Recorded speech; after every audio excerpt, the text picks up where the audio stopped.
नमस्कार, बहुत स्वागत है आपका। मैं हूं आपके साथ मनोराज सक्सेना और आप देख रहे हैं मनु की मास्टर क्लास। मास्टर क्लास में आपको एक चौंकाने वाली रिपोर्ट बताते हैं जिसमें बताया जा रहा है कि किस तरह से अमेरिका की मिसालें ख़त्म हो रही हैं और ऐसे में ट्रंप के लिए बहुत बड़ी मुश्किल है। तो क्या ईरान अब अमेरिका पर हावी होने वाला है? युद्ध की क्या दिशा रहने वाली है, आपको हम इस वीडियो में समझाएंगे। तो खत्म हो रही हैं अमेरिका की मिसाइलें। रिपोर्ट ने दावा किया, ट्रंप ने ईरान पर हमला रोकने के लिए कह दिया है। अमेरिकी राष्ट्रपति डोनाल्ड ट्रंप ने अमेरिकी सेना को ईरान में नए हमले न करने के निर्देश दिए हैं। द न्यूयॉर्क टाइम्स और एक्सियोस की रिपोर्ट के मुताबिक शुक्रवार को शीर्ष सलाहकारों और कैबिनेट सदस्यों के साथ बैठक के बाद ट्रंप ने फैसला लिया था। लगातार 13 दिनों तक ईरान पर सैन्य हमले कराने के बाद ट्रंप ने शुक्रवार को नए हमलों पर रोक लगाने के निर्देश दिए। ट्रंप ने स्पष्ट कर दिया कि वो व्यापक युद्ध के बजाय ईरान के साथ बातचीत के जरिए एक समझदारी भरा समझौता चाहते हैं। लेकिन इसकी इनसाइड स्टोरी क्या है? ऐसा ट्रंप क्यों कर रहे हैं? क्यों मुश्किल यहाँ पर ट्रंप के आगे खड़ी हो गई है? रिपोर्ट क्या दावा करती है, ये समझिए।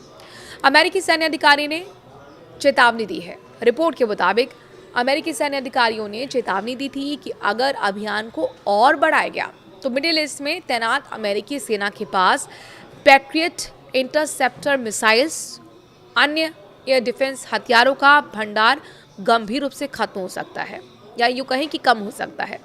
ज्वाइंट चीफ्स ऑफ स्टाफ के अध्यक्ष जनरल डैन केन ने सलाह दी है कि ईरान के खिलाफ बड़े युद्ध अभियान फिर से शुरू करना संभव है, लेकिन इससे सेना के सेंट्रल कमांड के लिए उपलब्ध इंटरसेप्टर खतरनाक रूप से समाप्त हो जाएंगे।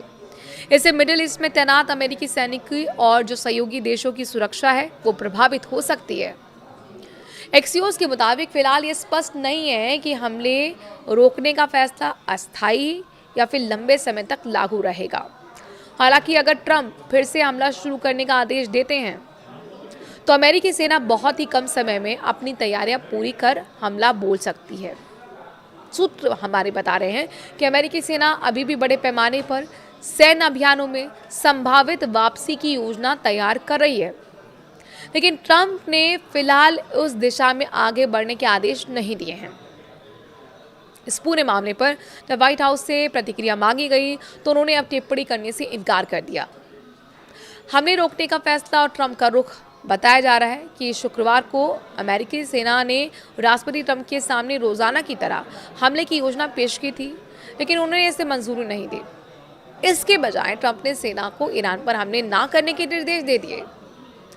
ईरान के साथ समझौता करना समझदारी दिख रही है। इस निर्देश के कुछ ही देर बाद ट्रंप ने व्हाइट हाउस में पत्रकारों से बातचीत में कह दिया कि उनके पास हमले जारी रखने या फिर उन्हें और तेज करने का विकल्प खुला है। इसमें ईरान के पास मौजूद हर चीज़ को नष्ट करना भी शामिल है। हालांकि उन्होंने ये भी स्पष्ट किया है कि उनकी नज़र में सबसे समझदारी वाली रणनीति ईरान के साथ समझौता करना है। ट्रंप ने कहा कि हम इस समय ईरानियों से बातचीत कर रहे हैं। मुझे लगता है कि जैसे जैसे दिन बीत रहे हैं वे वार्ता को लेकर और गंभीर होते जा रहे हैं। हम सैन्य कार्रवाई के लिए पूरी तरह से तैयार हैं, लेकिन फिलहाल हम उनसे बातचीत कर रहे हैं। इस बीच इजराइल को लेकर जानकारी मिल रही है कि इजराइल पूरी तरह से हाई अलर्ट पर है। इस पूरे घटनाक्रम के बीच इजरायली अधिकारियों का कहना है कि शुक्रवार को अमेरिकी द्वारा एक और दौरे के हमले की जो आशंका थी, इसे लेकर इजराइल ने अपनी तैयारियां पूरी कर ली थी और वो हाई अलर्ट पर थे, क्योंकि उन्हें डर था कि इसके जवाब में इजराइल पर भी हमला हो सकता है। लेकिन पेंटागन ने चिंता क्यों जताई है, ये भी समझना बेहद ज़रूरी है।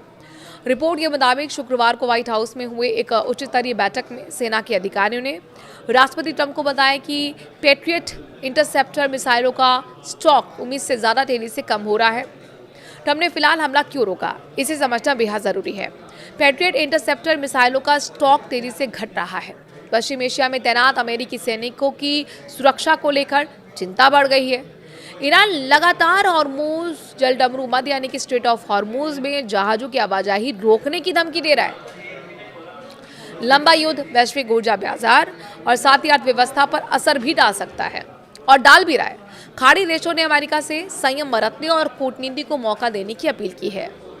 तो फिर सवाल है कि क्या अब बातचीत से ही हल निकलेगा? क्या बातचीत का रास्ता ही अब आपको प्रशस्त नजर आ रहा है? बैठक के बाद ट्रंप ने कहा कि अमेरिकी सेना जो है वो सैन्य कार्रवाई के लिए तैयार है, लेकिन बातचीत का विकल्प भी हमने खुला रखा है। व्हाइट हाउस के प्रवक्ता स्टीवन चेउंग ने कहा कि राष्ट्रपति कूटनीतिक समाधान को प्राथमिकता दे रहे हैं रिपोर्ट के मुताबिक ओमान दोनों देशों के बीच मध्यस्थता की कोशिश कर रहा है ताकि तनाव को कम किया जा सके और स्ट्रेट ऑफ हॉर्मुज में जहाज़ों की सुरक्षित आवाजाही फिर से शुरू हो सके। वहीं लगातार 13 दिनों की सैन्य कार्रवाई के बाद शनिवार को अमेरिका की ओर से ईरान पर कोई नया हमला नहीं किया गया। इस खबर को लेकर आपकी क्या राय है? क्या अब वाकई ट्रंप मुश्किल दौर में फंसते दिख रहे हैं? क्योंकि जिस तरीके से खबर ये मिली कि मिसाइल उनकी कम हो रही हैं, ऐसे में अमेरिकी सेना के लिए खतरा है, तो क्या वो अब सिर्फ बातचीत के जरिए ही इस मामले को सुलझाएंगे या इसके पीछे पर्दे के पीछे एक बड़ी स्ट्रैटेजी बनाई जा रही ताकि ईरान पर बड़ा हमला किया जा सके? कमेंट के जरिए अपनी राय जरूर रखिए। नमस्कार।